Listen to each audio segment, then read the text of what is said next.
ప్రియబిడ్డలారా, ప్రభువైన యేసుక్రీస్తు నామములో మీ అందరికీ నా హృదయపూర్వక శుభాభివందనములు తెలియజేస్తున్నాను. ప్రియబిడ్డలారా, ఈరోజు మరి దేవుడు నా హృదయంలో పెట్టిన కొన్ని మాటలు మీతో పంచుకొని ఆశపడుతున్నాను.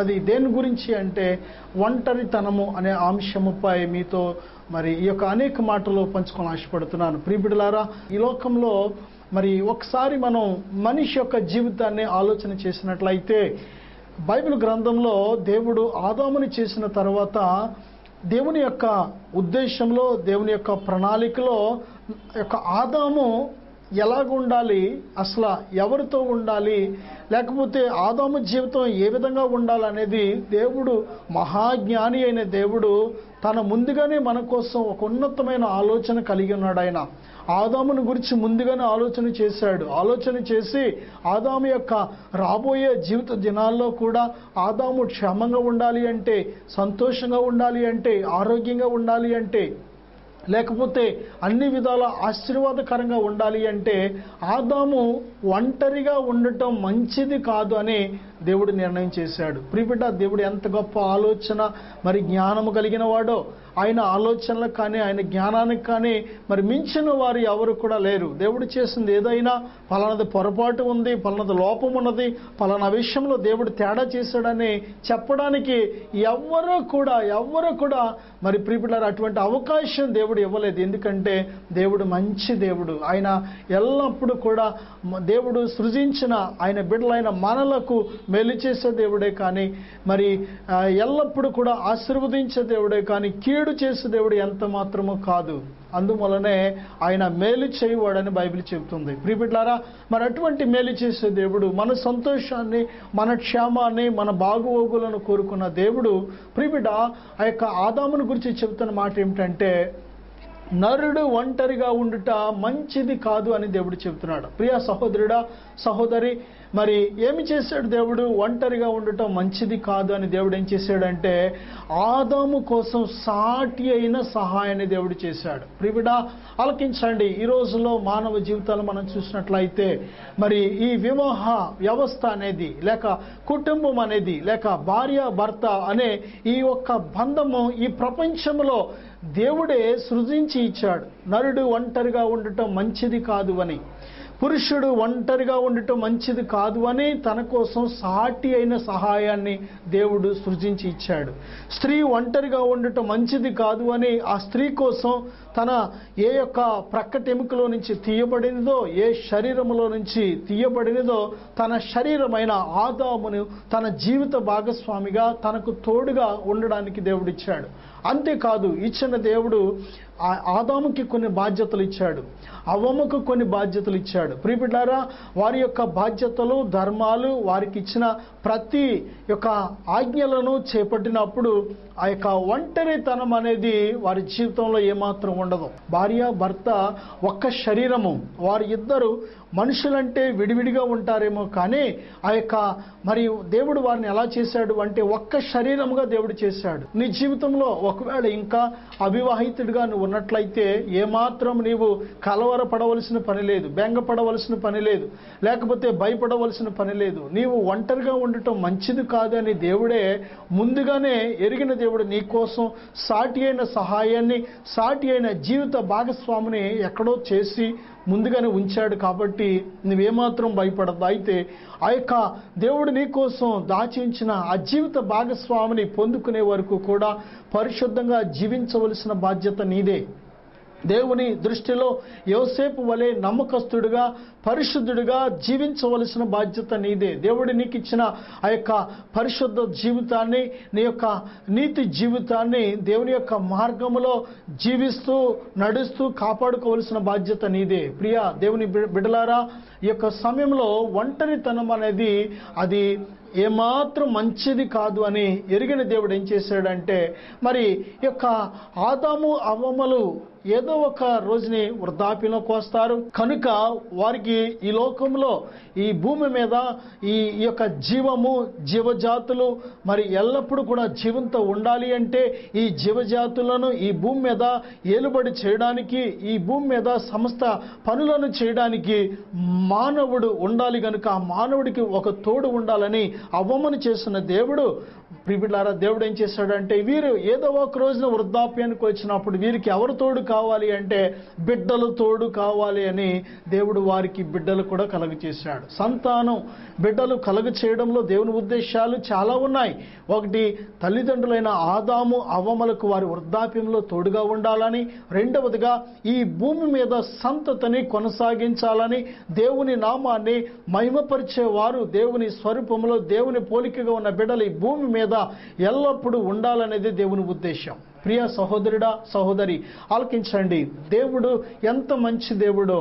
చాలాసార్లు మనం వృద్ధాప్యం వచ్చేటప్పుడు, మరి వయసు పైబడేటప్పుడు నాకు ఎవరున్నారు అనే మనకున్న బిడ్డలు మర్చిపోతూ ఉంటాం. మన బిడ్డలు నన్ను చూస్తారేంటి, నాకు తోడుగా ఉంటారేంటి, నా యోగక్షేమాలు ఏమాత్రం పట్టించుకుంటారా ఏంటి అనే అనుమానంతో, అవిశ్వాసంతో ఉంటాం. కానీ వారిని చిన్న వయసు నుంచి దేవుని యందు భయభక్తుల్లో పెంచినట్లయితే, సుబుద్ధి కలిగిన బిడ్డలుగా వారిని మనం మంచి మార్గంలో నడిపించినట్లయితే నీవు భయపడవలసిన పని లేదు ఏమాత్రం. ఎందుకంటే మాట్లాడే దేవుడు. ఒకవేళ వారు కఠినులైనా దేవుడే మాట్లాడి వారితో నీ పట్ల దయను కలిగించి ప్రేమను పుట్టించి, ప్రియబిడ్డలారా, ముదిమి వచ్చే వరకు వారి ద్వారానే చంకనెత్తుకునే దేవుడు. ప్రియబిడ్డ, దేవుని ప్రియమైన బిడ్డలారా, ఆలకించండి. నరుడు ఒంటరిగా ఉండటం మంచిది కాదు. ఈ ప్రపంచంలో ఒంటరి జీవితాలు ఎక్కువ అవుతున్నాయి. చాలాసార్లు ప్రకృతి వైపరీత్యాలను బట్టి ఎంతోమంది భార్యను పోగొట్టుకున్న భర్త కానీ, భర్తను పోగొట్టుకున్న భార్య కానీ, లేక అనేక సార్లు వ్యాధుల ద్వారా, భయంకరమైన రోగాల ద్వారా, ప్రియబిడ్డలారా, అనారోగ్య పరిస్థితుల ద్వారా జీవిత భాగస్వాముల్ని పోగొట్టుకొని ప్రియబిడ్డలారా ఒంటరిగా ఉన్నవారు ఎంతోమంది ఉన్నారు. అదే సమయంలో మరి తల్లిదండ్రులను పోగొట్టుకొని మరి ఒంటరిగా ఉన్న బిడ్డలు ఎంతోమంది ఉన్నారు. ప్రియబిడ్డలారా, మనము ఒంటరులము ఏమాత్రము కాదనే సత్యాన్ని మీరు గ్రహించాలనే ఉద్దేశంతోనే ఈ కార్యక్రమాన్ని ఈరోజు ప్రియబిడ్డలారా చెప్పడం జరుగుతుంది. ప్రియ సహోదరుడా, ఈ లోకంలో తల్లిదండ్రులు ఉన్నంత వరకు, మనకు తోడున్నంత వరకు చాలా ధైర్యంగా ఉంటాం. భార్య భర్త తోడు ఉన్నంత వరకు చాలా ధైర్యంగా ఉంటాం. అయితే ఒక్కొక్కసారి భార్య దూరమైనప్పుడు, లేక తల్లిదండ్రులు దూరమైనప్పుడు, లేక మన వృద్ధాప్యం ఉండి మన బిడ్డలు మనకు దూరం అవుతున్నప్పుడు ఈ ఒంటరితనం అనేది భరించలేని పెద్ద శత్రువుగా, జయించలేని శత్రువుగా మన జీవితంలో వెంటాడుతూ ఉంటుంది. అయినా సరే ప్రియబిడ్డలారా, నీకు ఒక శుభవార్త ఏమిటో తెలుసా? ఈ లోకంలో మన ఒంటరి జీవితంలో మనకు ఒక మంచి తోడు ఉన్నారనే విషయాన్ని మర్చిపోవద్దు. ఇమ్మానుయేలు అంటే దేవుడు మనకు తోడు అని అర్థం. ప్రియబిడ్డ, యేసయ్య ఈ లోకానికి వచ్చిన ఒక ఉన్నతమైన ఉద్దేశం ఏమిటంటే ఒంటరులమైన మన జీవితాలకు పాపము చేసి దోషముల చేత, అతిక్రమముల చేత మన ఆత్మలు చనిపోయి ఆ యొక్క దేవుని నుంచి నిత్యము శాశ్వతము దూరమైపోయిన మన బంధాన్ని, మన యొక్క సహవాసాన్ని దేవునితో తిరిగి కొనసాగించి మన ఒంటరి జీవితాల నుంచి మనల్ని విడిపించి మనలో దేవునితోనే సహవాసం చేసేవారిగా, దేవునితోనే సాంగత్యం చేసేవారిగా మరి మనలో చేయాలనే ఉన్నతమైన ఉద్దేశంతోనే ప్రభువైన యేసుక్రీస్తు ఈ లోకానికి వచ్చారు. ప్రియబిడ్డ, ఒకవేళ నీవు మనుషులతో ఎంత స్నేహం చేసినా, ఎంత సాంగత్యం చేసినా, ఎంత నీ ప్రేమను పంచుకున్నా, నీ జీవితంలో ఎక్కువ శాతం మనుషులతోనే గడిపినా సరే, ఏదో ఒక దినాన మనం నేర్చుకోవాల్సిన ఒక గొప్ప సత్యం ఏమిటంటే నీతో ఒక దినమున ఎవరు రారు. సహోదరుడా, ఒకవేళ నీవు ప్రేమించిన వస్తువైనా, ఉద్యోగమైనా, వ్యాపారమైనా, ఒకవేళ ఆస్తిపాస్తులైనా, ఒకవేళ నీవు ప్రేమించిన మనుషులైనా, నావారు అనుకున్న ఎవరైనా సరే, ఎవరు ఏవి ఒక దినాన నీ వెంట రావు అనే సత్యాన్ని నీవు మర్చిపోకూడదు. ఈ లోకంలో నావారు అనుకుంటూ ఉంటాం, మోసపోతూ ఉంటాం.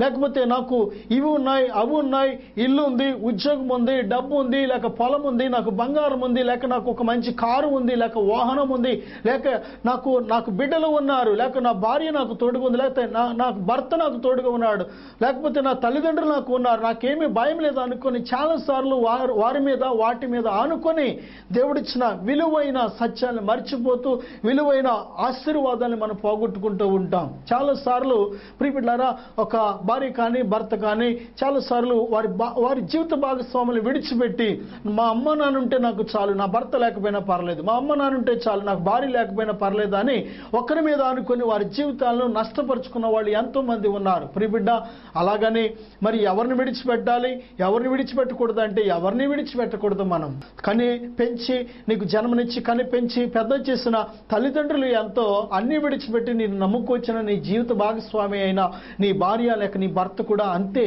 కనుక వారి ఇద్దరు కూడా రెండు కళ్ళుగా రెండు బాధ్యతలు స్వీకరించాలి. వివాహం అయింది కదా అని నీ భార్య వెంట వెళ్ళి లేక నీ భర్త వెంట వెళ్ళి నీ తల్లిదండ్రులు మర్చిపోవడం, వారిని ఒంటరిగా విడిచిపెట్టడం కూడా ఒక విశ్వాసి అని బిడ్డగా, దేవుని యందు భయభక్తులు కలిగిన బిడ్డగా అది నీకు ఆశీర్వాదం కాదు, అది క్షేమం కాదు, అది ఏమాత్రం నీ వర్ధిల్లడానికి ఏమాత్రం కూడా అది ఆస్కారం లేదు.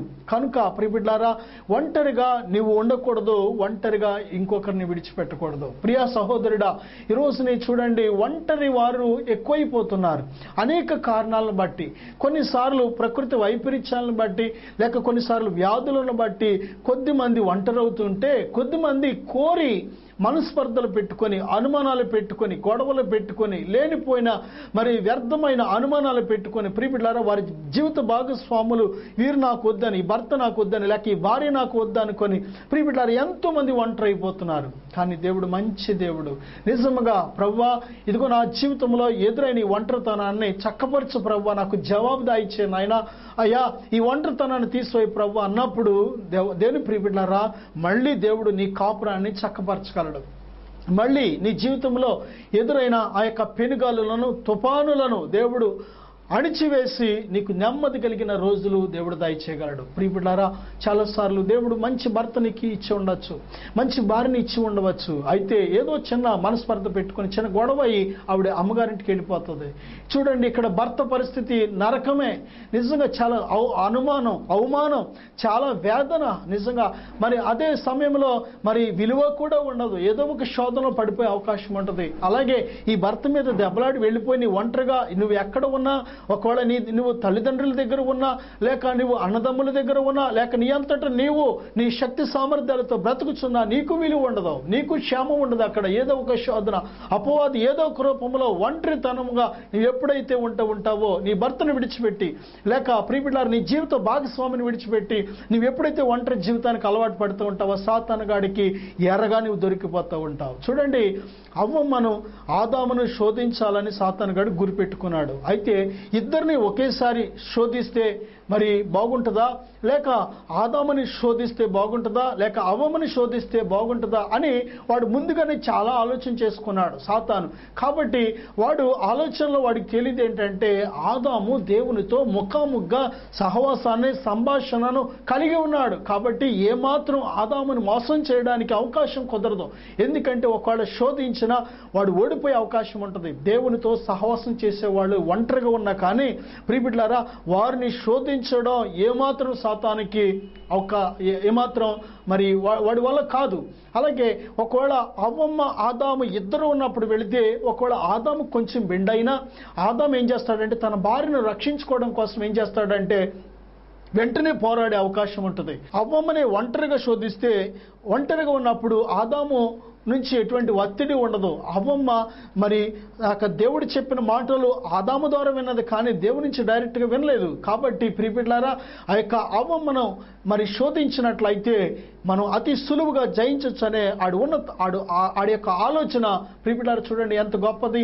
అందువలన వాడు తంతరగొట్టి అని బైబిల్ చెప్తుంది. వాడు మోసగాడు, వాడు అబద్ధికుడు, వాడు ఏ విధంగానైనా సరే ఎవరిని పాడు చేద్దామా, ఎవరు ఒంటరిగా ఉంటారా మరి అని వాడు వెతుకుచూ తిరుగుచూ ఉంటాడు వాడు. కాబట్టి ఏం చేశాడంటే చూశాడు, సమయాన్ని చూసి ఆదాము లేని సమయంలో ఇక పళ్ళు కోసం వెళ్ళి ఉంటాడేమో ఆ తోటలో, ఆ ఒంటరిగా ఉండే సమయంలో అవ్వమ్మ దగ్గరికి వచ్చాడు. ప్రియబిడ్డలారా, అవ్వమ్మని శోధించాడు, అబద్ధాలు చెప్పాడు. అవ్వమ్మ శోధనలో పడిపోయింది. కారణం ఏంటో తెలుసా?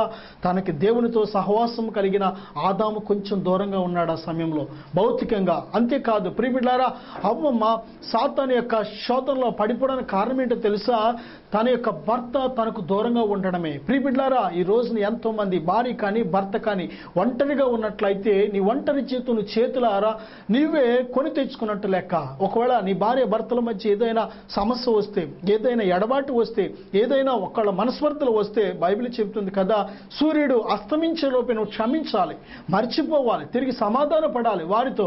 మళ్ళీ వారి దగ్గరికి వెళ్ళి నువ్వు తగ్గించుకొని వెళ్ళి వారిని ప్రేమించడానికి, మళ్ళీ వారితో సహవాసం చేయడానికి, మళ్ళీ వారితో నీ జీవితాన్ని కొనసాగించడానికి నీకు నువ్వే తగ్గించుకున్నప్పుడే నీ జీవితం, నీ కాపురం, నీ కుటుంబం నిలబడుతుంది. దేవుని ప్రియ బిడ్డ, ఒకవేళ అవతల వ్యక్తి నీ విరోధంగా మాట్లాడినా, నెగిటివ్గా మాట్లాడినా, ఒకవేళ నువ్వు ఇష్టం లేదు, నువ్వు నాకు వద్దన్నా కానీ నువ్వే తగ్గించుకొని నీవే భరించడానికి, ఓర్చుకోవడానికి ఎప్పుడైతే తీర్మానించుకుంటావో ఏదో ఒక రోజుని నీ భర్తను లేక నీ భార్యను రక్షించుకుంటావు. నీ కుటుంబంలో ఒంటరితనం నీ తొందరపాటు వల్ల, నీ కోపం వల్ల, నీ మూర్ఖత్వం వల్ల, నీ అజ్ఞానము లేకపోతే నీ మొండితనాన్ని బట్టి ఒకవేళ జరిగినట్లయితే ఇది అనుకూలమైన సమయం, దేవునితో సమాధాన పడే సమయం. దేవుని దగ్గర నీ పాపాన్ని, నీ యొక్క చేసిన అవిధేయతను ప్రియబిడ్డారా ఒప్పుకొని విడిచిపెట్టి ఎప్పుడైతే నీ జీవిత భాగస్వామితో ప్రియబిడ్డ సమాధాన పడతావో, దేవుని ప్రేమను తిరిగి పంచుకుంటావో, క్షమిస్తావో, అప్పుడే నీ ఒంటరితనం నుంచి నువ్వు బయటపడగలవు. ప్రియ సహోదరుడా, చూడండి, ఎన్నోసార్లు చిన్న ఏదో 2-3 రోజులు అయితే ఆవిడే వస్తుంది కదా అనుకుంటూ ఉంటాడు భర్త, లేకపోతే 2-3 రోజులు అయితే ఆయనే కాళ్ళ దగ్గరికి వస్తాడు కదా అనుకుంటూ ఉంటారు. కానీ అది 2-3 సంవత్సరాల దాకా వెళ్ళిపోవచ్చు. ఒకవేళ అలాగే మనం అపవాదికి చోటించినట్లయితే అది 20-30 సంవత్సరాల దాకా వెళ్ళిపోవచ్చు. చివరికి మంచి అవసరమైన సమయంలో కూడా ఆ భర్త సహాయము, ఆ భార్య సహాయం లేకుండా ప్రియబిడ్డారా నిందలతో, అవమానంతో నీ జీవిత దినాలు వెళ్ళబుచ్చవలసి ఉంటుంది. కాబట్టి అవి నెలలు, సంవత్సరాలు, జీవితాలు కాకమునిపే, అది రోజులను కూడా కాకుండా గంటల్లోనే, సూర్యుడు అస్తమించే లోపలనే ప్రియబిడ్డారా నీవు సమాధాన పడ్డావు. అది ఎంతనే నీకు ఆశీర్వాదం, ఎంతైనా నీకు క్షేమం అని దావిస్తున్నట్టుగా మీకు బ్రతిమలాడి చెబుతున్నాను. ప్రియ స్నేహితుడా, ప్రియ చెల్లి, ప్రియ తమ్ముడు, నీ జీవితంలో ఒంటరితనం అనేది ఒకవేళ నీ యొక్క మనస్తత్వాన్ని బట్టి లేక నీ స్వైచ్ఛతాన్ని బట్టి వచ్చినట్లయితే ఇది మంచి సమయం. దేవునితో సమాధానపడి, మనుషులతో సమాధానపడి దేవుడిచ్చే ఆ ఉన్నతమైన దీవెనలను నీవు పొందుకునే సమయం దేవుని ప్రియబిడ్డలారా. అయితే ఇప్పుడు మనం చెప్పుకునే ఒక ఉన్నతమైన అంశము, సత్యం ఏమిటంటే దేవుడు యేసయ్య చెప్తున్నారు కదా యోహాను సువార్తలో 14వ అధ్యాయంలో, మరి నేను మిమ్మను అనాథులనుగా విడువను. చూడండి, అనాథలు ఎవరిని గురించి ఈ విషయం చెప్తున్నాడు దేవుడు, ఎవరిని గురించి యేసయ్య ఈ విషయాన్ని చెప్తున్నారు? ప్రియబిడ్డలారా ఆలకించండి. ఒకవేళ నీ కులస్తుల్లో నువ్వు ఒంటరిదాని అయిపోయినట్లయితే, నీ ఒంటరివాడు అయిపోయినట్లయితే, లేక నీ కుటుంబం వెలివేయబడి ఒంటరిగా ఉన్నట్లయితే నువ్వు ఏమాత్రం భయపడద్దు. ఎందుకంటే ప్రియబిడ్డలారా ఏదో ఒక రోజుని సత్యము ఆలస్యమైన కానీ నిలకడ మీద వారందరికీ తెలుస్తుంది. ఆ రోజుని ఏమవుతుందంటే వారు కూడా సత్యాన్ని తెలుసుకున్న రోజుని వారే మళ్ళీ నీ దగ్గరకు వచ్చి మళ్ళీ ప్రియబిడ్డలారా వారి ప్రేమను నీకు అందిస్తారు తప్పకుండా. అయితే ఆ రోజు వరకు నువ్వు ఎదురు చూడవలసిందే. కానీ అయ్యో నేను ఒంటరి అయిపోతానేమో, ప్రభుని నమ్ముకుంటే వీళ్ళందరూ నన్ను విడిచిపెట్టేస్తారేమో, ప్రభుని నమ్ముకుంటే నేను వెలివేయబడతానేమో, ప్రభుని నమ్ముకుంటే ఫలానా ఆశీర్వాదం నేను పోగొట్టుకుంటానేమో, లేకపోతే ఫలానా యొక్క ఉన్నతమైన ఆస్తిపాస్తులు నాకు పోతాయేమో అనుకొని నువ్వు ఉన్నట్లయితే ప్రియబిడ్డలారా నిజముగా నువ్వు ఈ లోకములో మనుషులందరూ నీతో ఉంటారేమో, కానీ జీవము కలిగిన దేవుని నుంచి నువ్వు శాశ్వతముగా ఒంటరి అయిపోతావు. ప్రియబిడ్డలారా ధనవంతుడు ఈ లోకములో అందరితో స్నేహం కలిగి ఉన్నాడు, ఈ లోకస్తులు అందరితో మంచి సహవాసం కలిగి ఉన్నాడు, అందరి దగ్గర ఒక మంచి పేరును సంపాదించుకున్నాడు. కానీ ఒక దినమున ఈ లోక యాత్ర ముగించిన తర్వాత మాత్రం ఏమైపోయాడంటే ఒంటరి అయిపోయాడు. చివరికి నీటి చుక్క కూడా ఇచ్చేవారు లేరు, ఆదరించేవారు లేరు. అయ్యో తన బాధలు వినేవాళ్ళు లేరు, పంచుకునేవాళ్ళు లేరు. దేవునితో శాశ్వతంగా ఎడబాటు అయిపోయాడు, ఒంటరి అయిపోయాడు. ఒంటరి అయిపోయి క్షేమంగా ఉన్నాడా? లేదు, అగ్ని జ్వాలలో కాలిపోతున్నాడు, పాతాళంలో యాతన పడుతున్నాడు. ప్రియబిడ్డ, ఏ ఒంటరితనాన్ని గురించి మనం మాట్లాడుకుంటున్నామంటే శాశ్వతమైన ఒంటరితనం. దాని పేరే నిత్య నరకము, నిత్య శిక్ష. ప్రియబిడ్డ చూడండి, పనిష్మెంట్ చూడండి. ఎవరైనా నేరం చేస్తే ఇక జైల్లో వేసినప్పుడు జైల్లో ఒంటరితనం అనేది చాలా గొప్ప పనిష్మెంట్. అది ఒక ఖైదీగా నేను కూడా కొన్ని నేరాలు చేసి జైల్లో పడినప్పుడు ఆ ఒంటరితనం అనేది భరించలేనిది.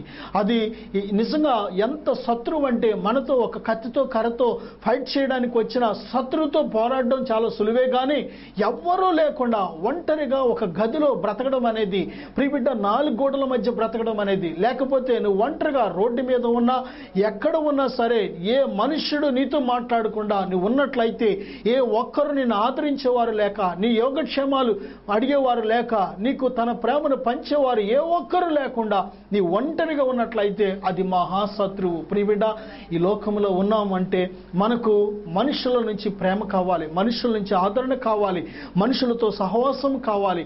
అందువలనే దేవుని బిడ్డలుగా అపొస్తలుల కార్యాల్లో 1వ అధ్యాయంలో కూడా మనకేం చెప్తున్నారంటే, యొక్క సహవాసమందు, రొట్టె విరుచుట యందు, ప్రార్థన యందు, అపొస్తలుల బోధ యందు ఎడతెగక ఉండమని బైబిల్ హెచ్చరిస్తుంది. ప్రియబిడ్డ చూడండి, ఉంటే ఈ లోకంలోనైనా ఉండు, లేకపోతే దేవునిలోనైనా ఉండు. ఈ లోకంలో ఉంటే ఈ లోక స్నేహం దేవునితో వైరం అని నువ్వు తెలుసుకొని ఒకవేళ దేవునికి లోబడినట్లయితే దేవునితోనూ దేవుని బిడ్డలతో సహవాసం నీకు ఎడతెగక అవసరం. ప్రియబిడ్డలారా, ఎప్పుడైతే పరిశుద్ధులతో సహవాసం, ప్రార్థనా పరులతో సహవాసం, విశ్వాసులతో సహవాసం, దేవుని వాక్యంతో సహవాసం, ఎప్పుడైతే నువ్వు పరిశుద్ధాత్మునితో సహవాసం చేస్తూ ఉంటావో నీ జీవితం ఏమాత్రం బోరు కొట్టదు. అయ్యో వారు రాలేదే నాకు బోరు కొడుతుంది, అయ్యో కొద్దిసేపు ఎవరిని వచ్చినాతో మాట్లాడితే బాగున్నాయి, ఏదైనా ఫోన్ వస్తే మాట్లాడుతుంటే బాగున్నాయి, లేకపోతే ఈ టీవీలో ఏదైనా ప్రోగ్రాం పెట్టుకుంటే కొద్దిసేపు ఎక్కువసేపు ఉండే ప్రోగ్రాం పెట్టుకుంటే కొద్దిసేపు కాలక్షేపం అవుతుందనే ఆలోచనలు నీకు ఏమాత్రం రావు. ఎందుకో తెలుసా? మంచి సహవాసం, మంచి స్నేహం నీకు దొరికింది. ఏ స్నేహం, ఏ సహవాసం అంటే అది దేవునితో స్నేహం, దేవునితో సహవాసం. ఈ రోజు నీ ప్రియబిడ్డలారా, మనుషులకు దేవునితో ఉండే సహవాసం ఏంటో, విలువ ఏమిటో తెలియక మనుషులతో దేవునితో సహవాసం చేస్తే ఎటువంటి మేలులు, ఎటువంటి ఆశీర్వాదాలు దొరుకుతున్నాయో వారికి తెలియక ప్రియబిడ్డలారా చాలా నష్టపోతున్నారు, చాలా కష్టాల్లో పడుతున్నారు, లేనిపోయిన ఇబ్బందులు కొని తెచ్చుకుంటున్నారు. ప్రియబిడ్డలారా ఆలకించండి, నీ ఒంటరితనం నుంచి నిన్ను విడిపించడానికి దేవుడు తన అద్వితీయ కుమారుడైన ప్రభువైన యేసుక్రీస్తుని ఈ లోకానికి పంపించారు. అంతేకాదు యేసయ్య నా పాపాల కోసం ప్రాయశ్చిత్తం చేసి, దేవుని ప్రియబిడ్డలారా మన పాపాల కోసం ఒక విరుగుడు శిలువ మీద చేసి ఆయన తన రక్తాన్ని చిందించి తన ప్రాణాన్ని పెట్టి, ప్రియబిడ్డ మనం చేసిన పాప దోషముల కోసం మనం శిక్షించబడాలి, కానీ ఆయనే మన కోసం ఇష్టపూర్వకంగా ప్రాణం పెట్టి బలి అయ్యి ఆయన చనిపోయి తిరిగి లేచి మళ్ళీ ఆయన మరి ఒక వాగ్దానం చేశారు. ఏంటి తెలుసా?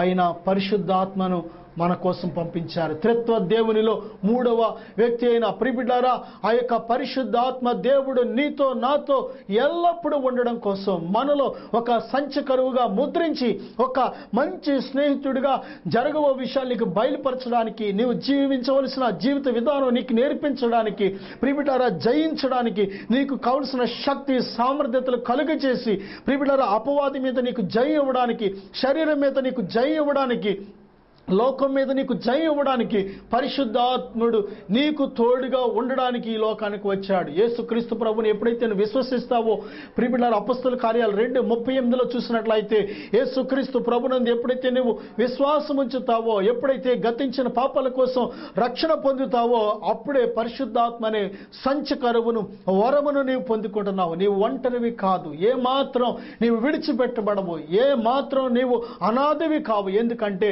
ఆదరించే దేవుడు నీతో ఉంటాడు, ఆలోచన చెప్పే దేవుడు నీతో ఉంటాడు, నీ కన్నీరు తుడిచే దేవుడు నీతో ఉంటాడు.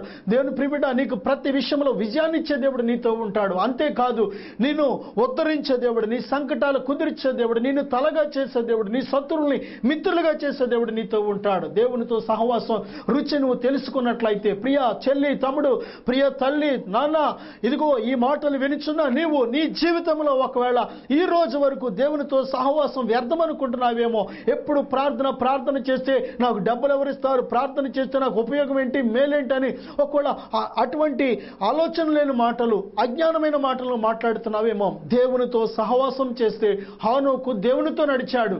ఏం చేశాడో తెలుసా?